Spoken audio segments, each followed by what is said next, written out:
Hello साथियों, welcome to planet 4। आप सभी को टीम प्लैनेट 4 का नमस्कार। सऊदी अरब से रक्षा समझौता करके डोनाल्ड ट्रंप के साथ लंच के कुछ ही दिन बाद पाकिस्तान की सेना ने हमारी सीमा पर जानलेवा गोलाबारी शुरू कर दी। छोटे छोटे हमले नहीं थे, कई राउंड खतरनाक हथियारों से फायरिंग हुई और ये पहली बार नहीं, इस एक महीने में बॉर्डर पर यह दूसरी बार हुआ है। भारत ने अब तक छोटा मोटा पलटवार किया है, जो जवाब मिला वो समझौते की भाषा में था, पर अब हालात बदलने की कागार पर हैं। अगर पाकिस्तान ने फिर किसी मासूम की जान ली या किसी सैनिक का बलिदान हुआ तो भारत चुप बैठने वाला नहीं रहेगा। तब छोटे पलटवार से आगे बड़े और निर्णायक कदम उठेंगे। और अगर सऊदी अरब पाकिस्तान को बचाने के लिए सामने आ गया तो बात सिर्फ पड़ोसी से नहीं रहेगी, सिलसिला कुछ और बड़ा बन सकता है। सऊदी भले ही अपनी सेना सीधे न भेजे, पर एक खतरनाक हथियार दे सकता है जो मसलों को और जटिल बना देगा। भारत की तरफ से सऊदी अरब को भी संदेश दे दिया गया है। शायद आपने मीडिया में सुन लिया होगा, पर अब हम उसका मतलब समझाने जा रहे हैं, क्योंकि सऊदी को जो संदेश दिया गया है वो आम लोगों को समझ में नहीं आएगा। उसके पीछे एक गहरी चेतावनी छिपी हुई है। फिर भारतीय सेना ने पाकिस्तान को करारा जवाब दिया है, अपने भाषा में मुंह तोड़ जवाब भी दे दिया है। हो सकता है कि पाकिस्तान भारत के साथ युद्ध करके ये टेस्ट करना चाह रहा हो कि उसे बचाने सऊदी अरब आ रहा है कि नहीं। लेकिन भारत ने जो सऊदी अरब को चेतावनी दी है, उसे सुनने के बाद ऐसा लग नहीं रहा कि सऊदी अरब उसे बचाने आएगा। तो चलिए सभी खबरों को बेहद विस्तार से समझते हैं, आसान भाषा में। सबसे पहले एलओसी पर गोलियों की गूंज सुनिए। तो देखिए, ये घटना असल में सीमावर्ती झड़प की एक छोटी सी तस्वीर है, जिसे बड़ा युद्ध या औपचारिक युद्ध विराम उल्लंघन नहीं कहा जाता। हुआ ये कि नौगाम सेक्टर कुपवाड़ा में पाकिस्तानी सैनिकों ने अचानक 4 राउंड छोटे हथियारों से फायरिंग कर दी। भारतीय जवान सतर्क थे। उन्होंने तुरंत जवाब देते हुए 20 राउंड दागे, ताकि सामने वाले को कड़ा संदेश मिल सके कि हम हर हाल में तैयार हैं। गोलीबारी लगभग 1 घंटे तक रुक रुक कर चली, लेकिन किसी भी पक्ष को जानी नुकसान नहीं हुआ। सेना ने यह भी साफ कर दिया कि इस तरह की छिटपुट फायरिंग को युद्ध विराम उल्लंघन की श्रेणी में नहीं डाला जाता, क्योंकि युद्ध विराम उल्लंघन तब माना जाता है जब बड़ी तोपों, मोर्टार या लगातार बड़े स्तर पर गोलीबारी हो और जान माल की क्षति हो। यानी ये घटना ज्यादा एक चेतावनी भरी झड़प थी, न कि आधिकारिक तौर पर युद्ध विराम तोड़ने का मामला। अब जरा पाकिस्तान सऊदी रक्षा समझौता सुनिए, जिसके कारण पाकिस्तान की चर्बी बढ़ गई है। ये समझौता दरअसल सऊदी अरब और पाकिस्तान के रिश्तों को एक नए औपचारिक सुरक्षा ढांचे में बांधता है, जैसे नाटो देशों के बीच होता है। इसका मतलब है कि अब अगर पाकिस्तान पर कोई हमला होता है तो सऊदी अरब उसे अपने ऊपर हमला मानकर युद्ध में शामिल होगा, और अगर सऊदी अरब पर कोई हमला होता है तो पाकिस्तान भी उसकी रक्षा के लिए अपने सेना और संसाधन झोंक देगा। सुनने में ऐसा लग रहा है कि अब भारत के साथ युद्ध में पाकिस्तान को टेंशन लेने की कोई जरूरत नहीं है, क्योंकि हथियारों का सारा पैसा सऊदी देगा। इसी नशे में पाकिस्तान और उसकी सेना चूर हो गई है और भारतीय बॉर्डर पर अंधाधुन फायरिंग कर रही है। सबसे बड़ी बात है कि सऊदी अरब ने पाकिस्तान को खुला समर्थन देने का ऐलान कर दिया है, और ये केवल कागजी बयान नहीं है। इसमें संयुक्त सैन्य कार्यवाही, इंटेलिजेंस साझा करने और मिलकर दुश्मनों को डराने की रणनीति तक शामिल है। खास बात यह भी है कि इसके साथ सऊदी अरब ने पाकिस्तान के रक्षा उद्योग में लगभग 15 अरब डॉलर निवेश करने का वादा किया है, जिससे पाकिस्तान की सैन्य ताकत और उत्पादन क्षमता दोनों बढ़ेंगी। यानी अब गोला बारूद और हथियार के लिए पाकिस्तान को ज्यादा सोचने की जरूरत नहीं है, क्योंकि उसे सऊदी से आसानी से मदद मिल जाएगी। इस समझौते का असली संकेत यह है कि अब खाड़ी देश अमेरिकी सुरक्षा छाते पर पूरी तरह निर्भर नहीं रहना चाहते और बहुध्रुवीय दुनिया में अपने विकल्प खुद बना रहे हैं।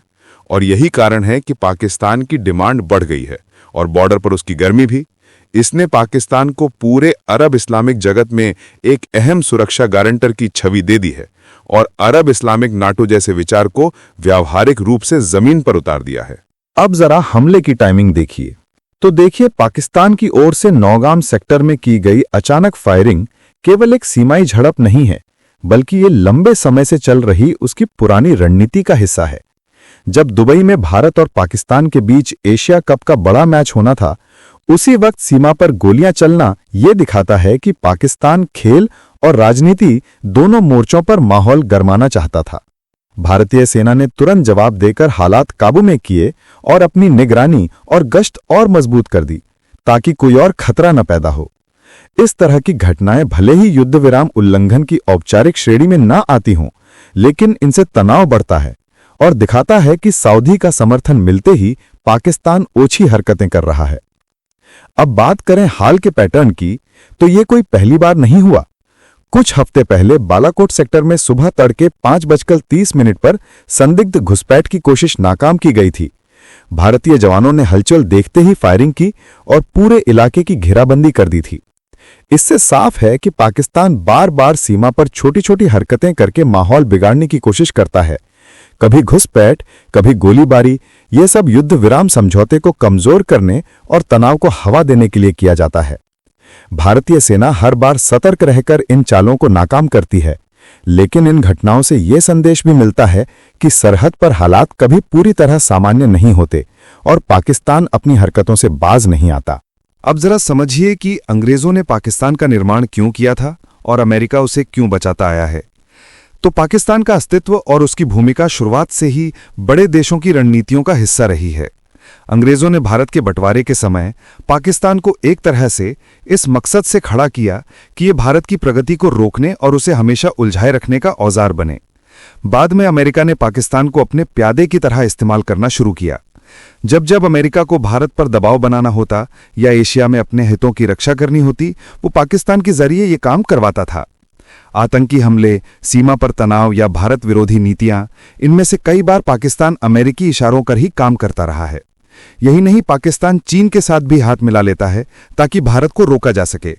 हाल के दिनों में सऊदी अरब जैसे देश भी उसके साथ जुड़ते दिख रहे हैं, जिससे भारत को घेरने की कोशिश और मजबूत हो जाती है। अब बात आती है परमाणु बम की। अमेरिका ने पाकिस्तान को परमाणु हथियार बनाने में मदद इसलिए दी थी ताकि भविष्य में भारत उस पर पूरी तरह कब्जा न कर सके। इसका सबसे बड़ा कारण था इंदिरा गांधी का वो साहसिक कदम जिसमें उन्होंने बांग्लादेश को पाकिस्तान से अलग कर दिया था। इस घटना के बाद अमेरिका को डर लगने लगा कि अगर भारत चाहे तो पूरे पाकिस्तान को तोड़ सकता है, इसलिए उसने पाकिस्तान को परमाणु हथियार देकर सुरक्षा की ढाल दे दी ताकि भारत सीधी कार्रवाई न कर पाए। इसके साथ ही अमेरिका को पाकिस्तान का जिंदा रहना कई और तरीकों से भी फायदेमंद लगता है। कभी भारत को उलझाने के लिए, कभी चीन पर नजर रखने के लिए, या कभी ईरान पर दबाव बनाने या जासूसी करने के लिए।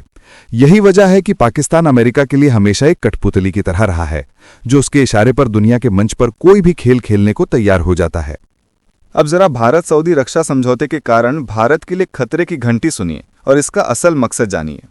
तो देखिए, भारत की चिंता इस समझौते से इसलिए है क्योंकि इसमें साफ लिखा है कि अगर किसी एक देश पर हमला होता है तो दूसरे को भी हमला झेलना माना जाएगा।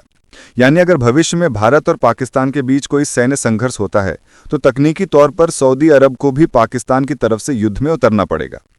पाकिस्तान के नेता और रक्षा मंत्री इस धारा को बार बार दोहराकर भारत को धमकाने की कोशिश कर रहे हैं ताकि उसे डराया जा सके कि अब उसके खिलाफ सिर्फ पाकिस्तान ही नहीं बल्कि सऊदी अरब भी खड़ा होगा।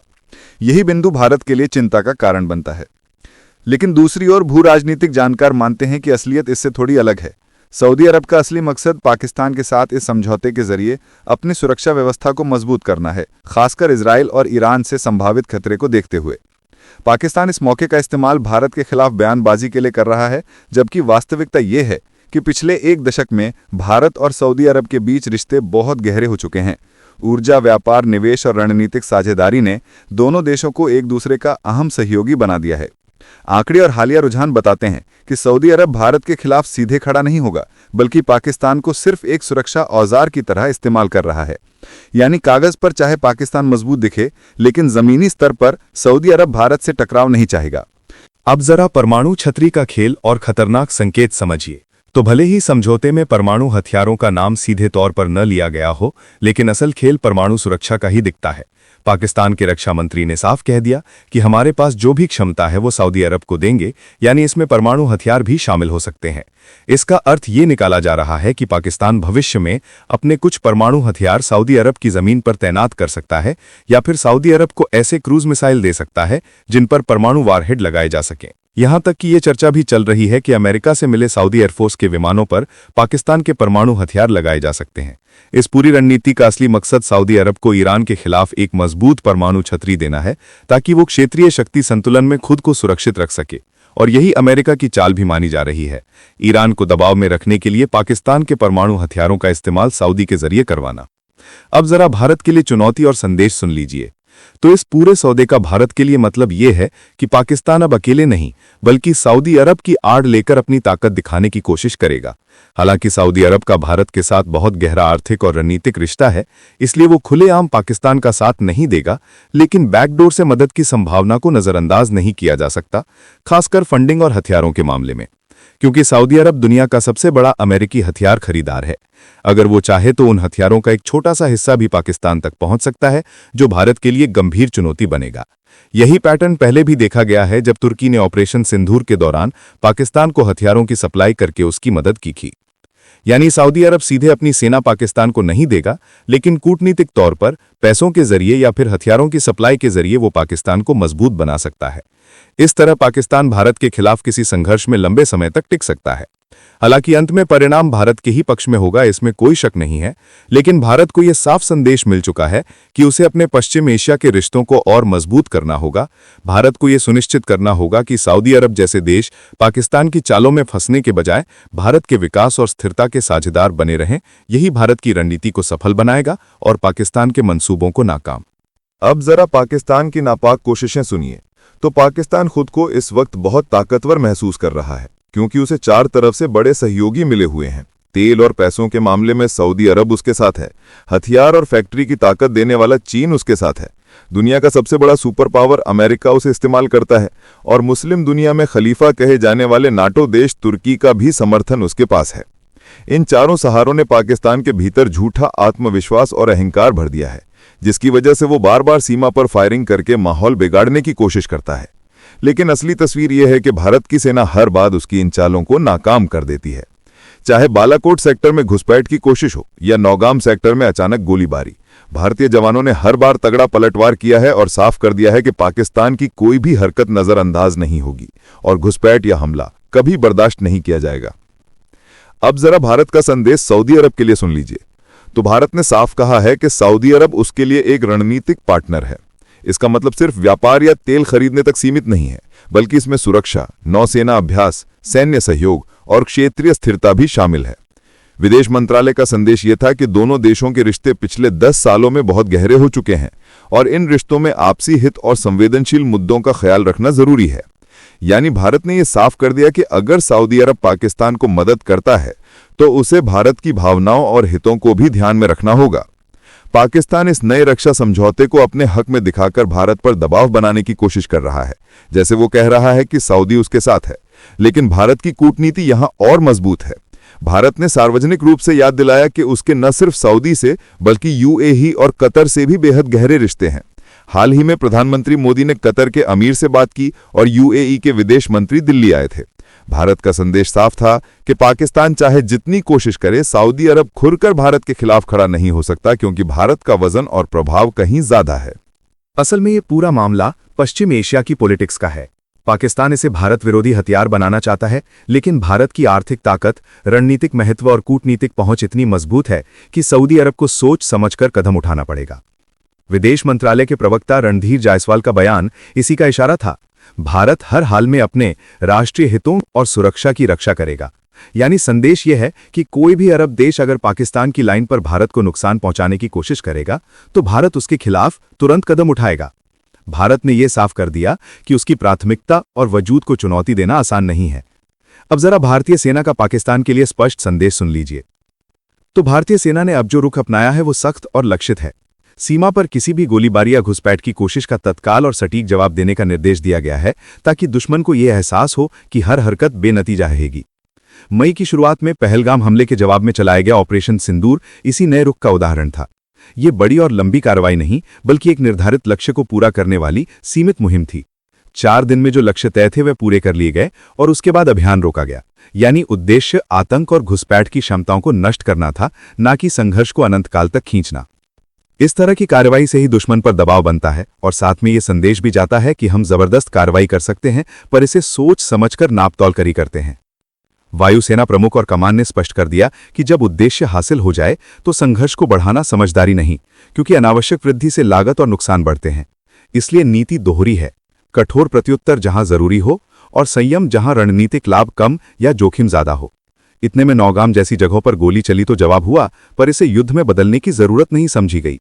इसका मकसद सिर्फ क्षतिपूर्ति नहीं बल्कि विरोधी को दी गई सीमा के अंदर ही रोकना और भविष्य में ऐसे प्रयासों को निरुत्साहित करना है।